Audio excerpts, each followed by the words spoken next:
Everyone, this is Tim from YourSix Studios. Today in this video, I'm going to show you how to change the date and time on your Nintendo Switch. So if you look in the top right, if the date and time is wrong, it's very easy to go ahead and change this. Just go on down to the bottom here and go to System Settings. Then scroll all the way down to where it says System. Go to the right, and then go on down.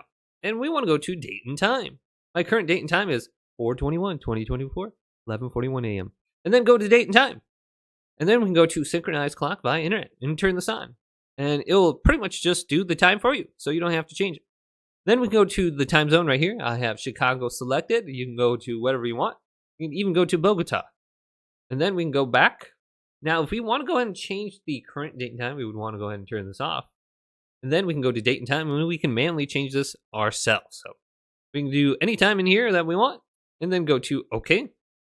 Just make sure Synchronize Clock via the Internet is turned off.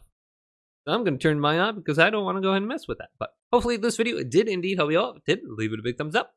And subscribe to my channel down below for more tech videos coming up next on YourSix Studios.